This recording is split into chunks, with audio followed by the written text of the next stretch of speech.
just 10 minutes a day, 3 times a day with 120 people, trading resentment, frustration, fear for gratitude, appreciation, and thankfulness. Measuring their immune response, the chemical immunoglobulin A, your primary defense against bacteria and viruses, the best flu shot you'll ever get, lives innately within you. Turns out when you're frustrated, when you're impatient, when you're fearful, the immune system dials down because you're in emergency. It's all your energy is going for some threat in your outer world. There's no energy in your inner world for growth and repair. But how do you turn that around? So then, as people begin to open their heart, can that chemical begin to elevate? 4 days, 50% change in the 120 people. Their IgA levels went up 50% in 4 days. Wow. That's your body's immune system is now upregulating genes that are making proteins and immunoglobulins and antibodies that you don't need a flu shot. In other words, your inner state is greater than your outer world. So then, just by doing that, we now know that your immune system is going to get stronger. By the same means, take 120 people or 50 people and measure 7,500 gene regulations. Okay? In 4 days, 2 genes that suppress cancer growth and tumors are activated and upregulated. The genes that stimulate stem cells to go to damaged tissues and repair them, upregulated. The gene for oxidative balance is upregulated. Anti-cancer, anti-aging, anti-heart disease, anti-stroke, anti-neurodegenerative, anti-inflammatory, antimicrobial. Just your body's naturally doing this. The gene for neurogenesis, the growth of new neurons in response to novel experiences and learning. This is 4 days. The gene switches on. The gene for more balance in the pituitary and the pancreas. The gene for the microtubules of the cells, the little fibers that respond to energy and frequency. Right. So in 4 days, we now know that you can change your genetic destiny if you just practice the inner work. We have research to show that 60 days of meditation, 5 days a week, will lengthen your life. The telomeres, the little shoestrings on the end of your DNA, get longer. That means your biological age is changing.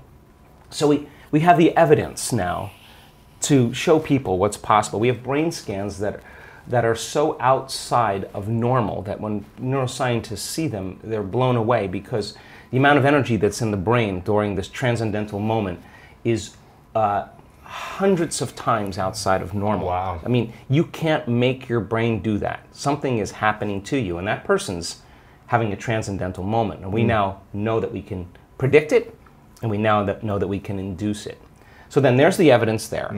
Then you take our community and you see people with stage 4 cancer, with Parkinson's disease, with myasthenia gravis, with lupus, with MS, with brain injuries, with rare genetic disorders, with vertigo, tinnitus, kidney failure, all kinds of health conditions, come to a week-long event, and then at the end of that event, they make significant strides in getting beyond the emotions of the past. Now think about this. The science says that the environment signals the gene. That's epigenetics. The end product of an experience in the environment is an emotion. So as long as you're living by the same emotion every single day, you're signaling the same gene in the same way.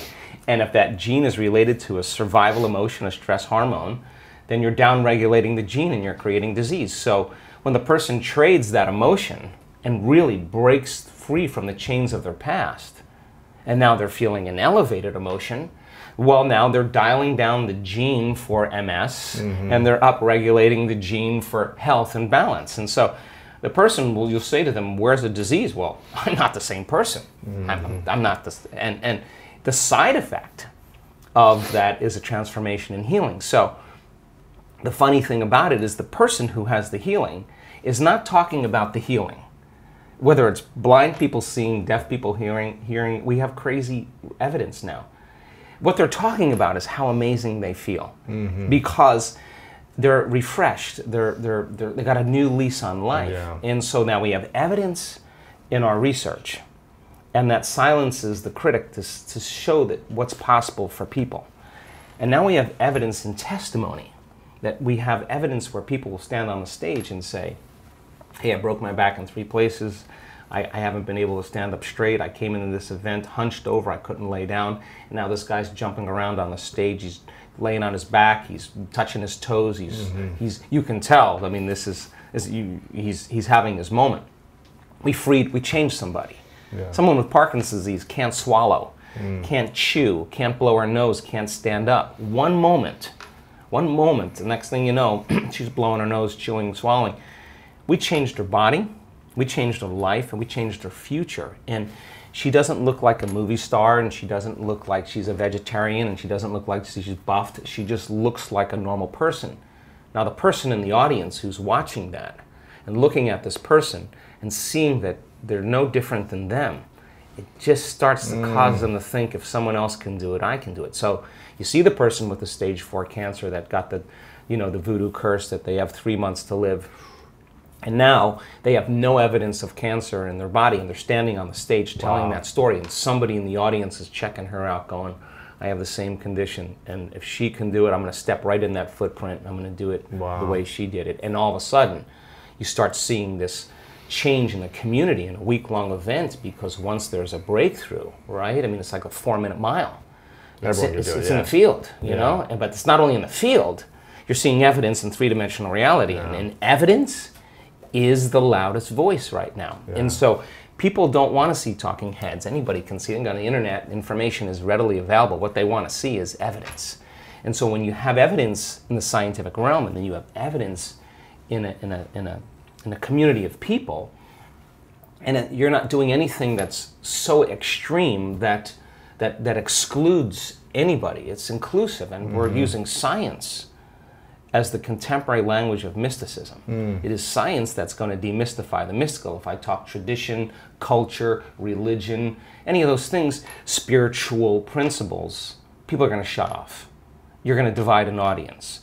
But science creates community. Right. So by building a scientific model, I don't subscribe to any type of meditation, because I look at the evidence of what we've gathered in, let's see, by applying this formula, to what extent can we prove to human beings how powerful they really are? And I think that has become something that has mystified me, because when I see blind people seeing in our workshops, I have to tell you that I'm more surprised than anybody. I'm standing up there shaking my head, and we have great evidence. This, one woman was, she's a nurse, and one day she just wakes up and she's got a blind spot in her eye. She can't see in the lower left-hand quadrant of both eyes, 6 o'clock to 9 o'clock. Wow. She's a nurse. She goes to see her colleagues. They do a scan, stroke on the optic nerve, and now she's legally blind. She can't drive her car. She runs her own company. She can't run her company. She can't type. She can't use the computer. She's compromised in a big way. Now, with a stroke, you have 2 weeks, really. That's the window. And if nerve cells are going to come back online, it's going to be those first 2 weeks. If they don't come back, the prognosis is live with it. Whether you have paralysis or whatever, that if a stroke causes brain damage in usually 2 to 3 weeks, you don't see much change. So they gave her the prognosis. You have to learn to accommodate and live with it. And so she wasn't satisfied with that answer, and she goes to one of her dear friends who's a physician, and the physician says, go check out the Dispenza guy. And she says, why don't you come with me? So they come to our event in Brighton in the UK Was together. this within the 2 weeks, or was this later, do you know? Oh no, this is a year later. Wow. This is a year later. And so it's supposed to be irreversible at that point. And so she comes to the event, and she comes to the event for 2 reasons. To listen to this, to learn how to live with her handicap. That's the extent of what's possible and have in her more mind. peace and And then create a nonprofit to help people. Those were her 2 things. So somewhere in the middle of the event, it occurs to her that she could actually possibly heal her eyes. So she goes for it. She lays down after one of the meditations we lay down at the end, and all of a sudden, like in her head, she starts feeling this heat and this crackling sensation. Now, You have one of two options when something like this happens. You get scared. You get run scared. Away. It's the unknown. You contract, and your brain goes into high beta, and you disconnect. Something's wrong. I'm hurting something. Yeah, I'm having another stroke, whatever. Or you surrender and relax into it. Yeah, you go in. Yeah. And she let go, and she had the most incredible experience. She laid there for the longest time, opened her eyes, and she said it was like the lights came back on. She said, I could see completely. We sent her for a scan. The Monday morning after that week-long event, the scan that had the left lower quadrant on both eyes from 6 o'clock to 9 o'clock was black. The post-scan, there isn't one black spot anywhere on her eyes. Because she'd already done a scan a year prior. Yeah. She had the scan. So we'll give you the evidence, but that is not natural. Wow. That's not normal. But how do you explain that in conventional science? I mean, the truth is that we have incredibly powerful innate qualities for regeneration and healing once you hit that button. So then she stands in the audience and gives her testimony. Other people are going to begin to realize that they can heal from a stroke, and that's exactly what's happening. A collective consciousness is happening. What is the moment of transformation for someone like that? Like, when is someone, because I know that healing can happen in an instant. So what's the thing that triggers that instant for someone to go from disbelief to belief and it actually transforming them in the physical body? Yeah, we've studied this, and there's no linear correlation, because think about this. That woman is a pragmatist. She knew nothing. She wasn't spiritual in any way. She just read my books and then started practicing the meditations. Now, she was practicing those meditations for months before the event because she wanted to come and be fully prepared for it, right? So from the outside, you see this one moment.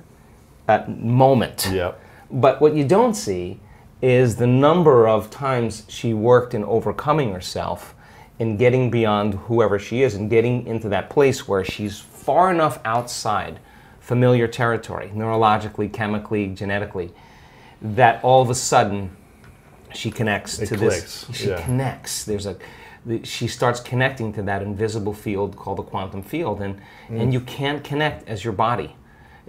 There's nothing physical to connect to there. You have to get beyond all your associations. You know, it's interesting. I think I might have talked to you about this last time, that I grew up in a religion called Christian Science that talked a lot about this. You know, it was embedded in my mind that I'm a spiritual being and that I can never be physically hurt. Like, I'm not a material body, that there are no accidents, that there's no injury. And it was always embedded in my mind that I can never be physically harmed, or I can be instantly healed. And so my entire childhood, I had all these incredible healings quickly. And I witnessed it all the time from other people, and everyone was always like, how is this possible? Yeah. So I don't know if this is something I was practicing, you know, in a different way as a child, but it's always fun for me to come back around now. Even though I don't practice that religion necessarily anymore or go to the church, I still believe the same fundamental principles that I hear you talking about in a more scientific way. It's a good belief to have. Yeah. And you program children you program your children that the body has an innate capacity to heal. Yeah. And all of a sudden, you're less reliant on something outside of you to make something go away inside of you. Or something else. Whatever it is, shopping, video gaming, everybody's relying on their outer world relationship to change their inner state.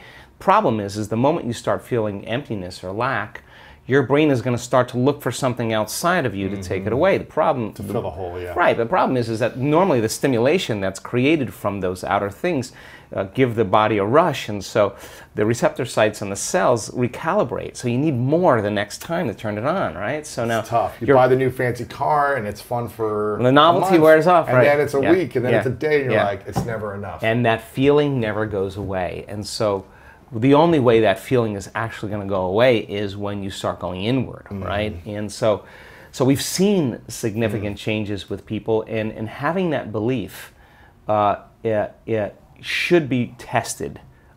We should test our belief around that. And my lesson through all of this is that I'm starting to realize how conditioned we are into believing how limited we are.